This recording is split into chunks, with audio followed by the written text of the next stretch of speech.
और जो गुरु दोष नहीं बताते वो घातक गुरु है, वो गुरु घातक है।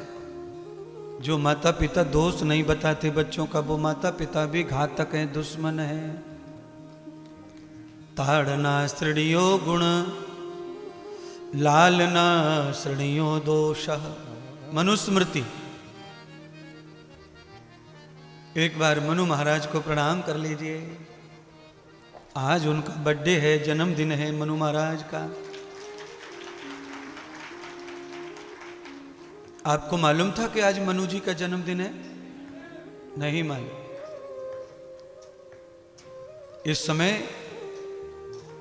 हमको 1 घंटा हो गया, मौनी अमावस्या प्रारंभ हो गई है और आज माघ कृष्ण पक्ष की अमावस्या है।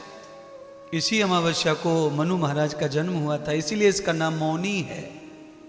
मनुष्य इसका नाम मौनी पड़ा है। इस मौनी अमावस्या को हम जर्नेट हुए मनुष्य माघ मास में। इस समय आज शाही स्नान हो रहा है, प्रयागराज तीर्थ में कुंभ लगा हुआ है और आज कुंभ का बड़ा स्नान होता है प्रयागराज में। मौनी अमावस्या की क्या महिमा है? तो एक महिमा तो मैंने बताई कि आज बर्थडे है मनु महाराज का और श्रीमान वैवस्वत मनु जी के नाम से ही आज मौनी अमावस्या इसका नाम पड़ा। और आज के दिन मौन रहकर, एक दिन की मौन से पूरे वर्ष भर का मौन व्रत करने का फल प्राप्त होता है। आज कोई अगर मौन कर लेता तो मौन रहने का बहुत बड़ा प्रताप होता है। घर में झगड़ा हो जाए,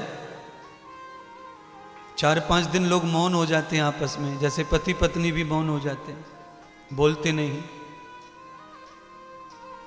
उसका प्रताप तैयार होता है।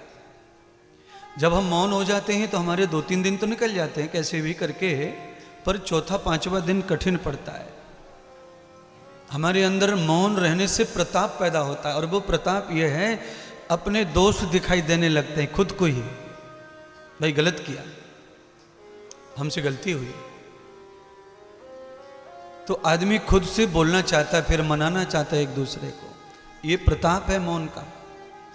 जब भी आप मौन धारण कर लेते हैं तो आप दुनिया को हरा सकते हैं। मौन व्रत में इतनी ताकत है।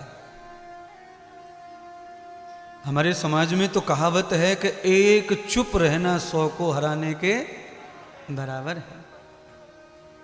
लड़ाई को कैसे रोक सकते हैं हम बताओ? लड़ाई रोक कैसे सकते हैं? मान लीजिए पड़ोसी में झगड़ा हो जाए, बिचौलिया आते हैं, लड़ाई रोकने वाले आते हैं, तो वो क्या कहते हैं बताओ? यही कहते हैं, बस भैया भाई शांत हो जाओ भैया, चुप हो जाओ भैया, चुप हो जाओ भैया।